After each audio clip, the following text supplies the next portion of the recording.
Hello everyone and welcome back to the Common Sense Crypto channel. As with you always, this is Rich doing another video today on XRP.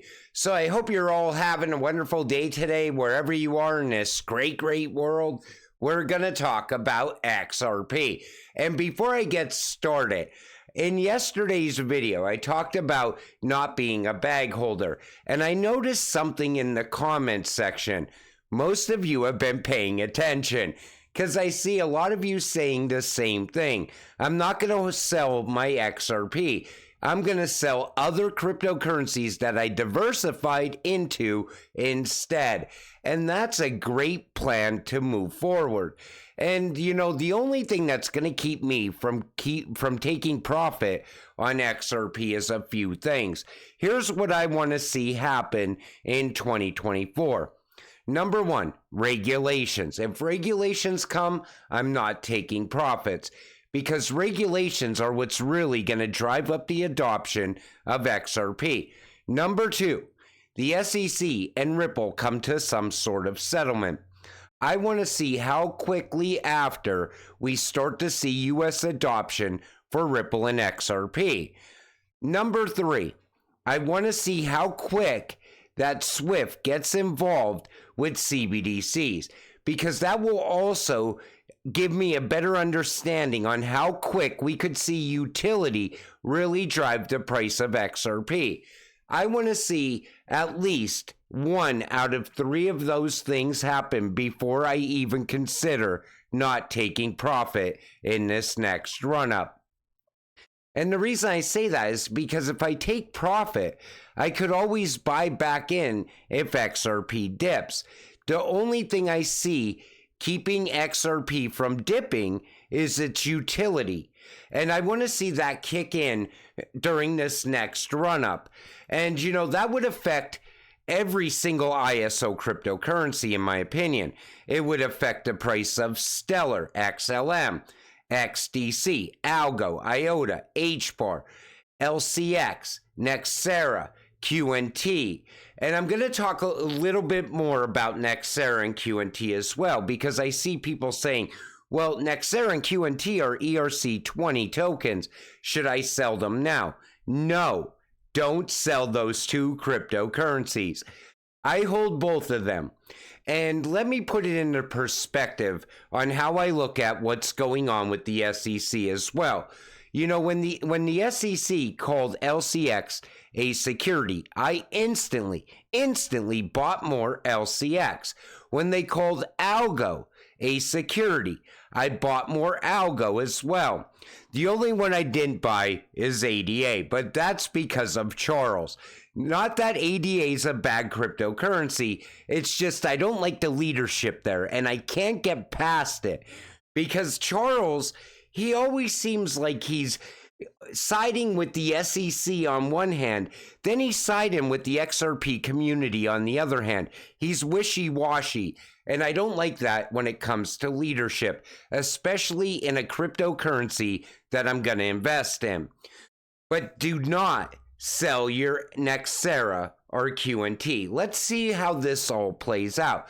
I'm going to talk a little bit about what's going on at the SEC in today's video. But it's nice to see that along the way, I showed you that diversifying will give you better options going into the future. You know, I always looked at it as maybe we get better passive income options coming from Stellar or maybe Hedera at some point in the future. But it also allows you to sell some of other cryptocurrencies other than XRP.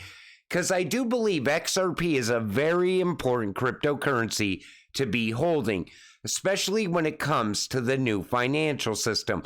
It's the key player. It's the one that the IMF, the BIS, everybody has been talking about for years. The next one would be XLM, because we see the IMF and the BIS talk about XLM multiple times in the past. And I think they're going to be first movers when utility really starts to kick in. And, you know, a lot of people, they give me shit for saying certain things on this channel, but I'm trying to lead you to making money. And that's what it comes down to. And the reason I said what I said in yesterday's video is I don't want to see you sit there and watch the price run up and come back down. Then you got to hold for another period of time before the price goes back up. But we're going to look at those things along the way also. You know, if, say, for instance, XRP runs up to $10, we got to look at a lot of things that are going on at the same time. Is utility now pushing the price a little bit on XRP as well? And I definitely believe XRP will achieve $100 at some point in the future. And I think it's going to happen over the course of the next 2 years, based on all the facts that we're looking at right now. But I just wanted to clear that up a little bit. So we're looking at XRP on the one-day chart, sitting here just above 63 cents. And people are acting like the sky is falling. We literally dropped 2 cents. And I see people all over X. That's it. I'm done with XRP. It's like, come on, grow up, people. If you don't understand what's about to happen in the coming months, you're just going to sell too soon anyway. Get out of XRP and don't look back. If you can't make it through these small pullbacks, how are you going to make it when XRP runs up over $1 and then has a 20% pullback and then runs up once again? You're not going to make it through it. And you know, we will talk about those things happening as well as time goes on. Legal expert explains why XRP price is so low in light of new SEC public filing. Now, people have always said, you know, look at the price of XRP. It's way undervalued right now. In my opinion, honestly, right now, I think XRP should at least be sitting above its old all-time high. I still think we're held back by the SEC. But in this article, they're saying it's because Ripple's sales are actually harming investors, particularly those who got the assets at high prices. Speaking of the latest discovery, Rispoli asserted that these discounted sales to some institutions could be the reason behind XRP's low price. He's saying that the XRP Ripple is selling to institutions is driving the price of XRP down. And we all want that institutional adoption because it will lead to higher prices later. But as we sit here right now, that could be what's holding down the price. If you're selling XRP at a discount to this bank and that bank, you know, that's definitely going to keep the price low. And then they go on to talk about how these same institutions can make money as the price of XRP rises. So they will be the ones also selling on the way up. But I always said XRP was never meant for us to begin with. It was always meant for the big institutions and the big banks. I even think that escrow is going to the Fed, the BIS, and the IMF. Most likely another handful of central banks as well. But that's going to happen in the future. And that's why I think Ripple holds on to that escrow even today. It's already promised out to certain entities. U.S. government indicts KuCoin on criminal charges. Here we go again. And you know, whenever these indictments come, it always is the institutions. Like they want to cut off our on-off ramps into crypto. Same thing's going on with Coinbase right now. Look what happened with Binance. Either they are taking them through the process so that they could push forward into the future, or they're trying to cut off the on-off ramps. That's the way I look at that. CFTC calls Ethereum and Litecoin commodities in KuCoin lawsuit. Like I said, don't jump to any conclusions yet when it comes to Ethereum. Now, I know as an XRP investor that all of you want to see ETHgate exposed.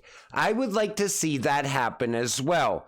However, you got to understand, this is the United States. This country runs on corruption.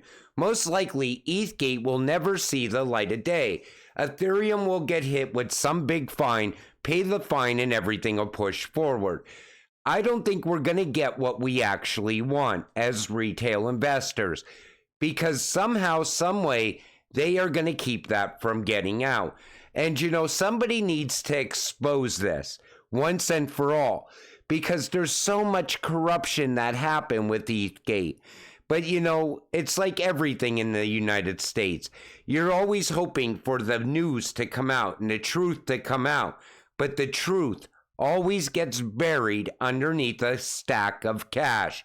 And I think we're going to see the same thing happen here. Republicans on the House Financial Services Committee and House AG GOP sent a letter to SEC Gov Chair Gensler urging his agency to clarify its position with respect to SPBD Prometheum's custody of ETH. Most likely, they're not even going to get a response from Gary. And we all know Prometheum, that's another big mess as well. I don't even trust that guy at Prometheum at all. And we know everything is tied back to China as well. And you see how the U.S. government treats China. Remember when Z came to California? They cleaned up all the streets to make it look absolutely spectacular when he came. Because we bowed to China at this point. We have so much to lose with China.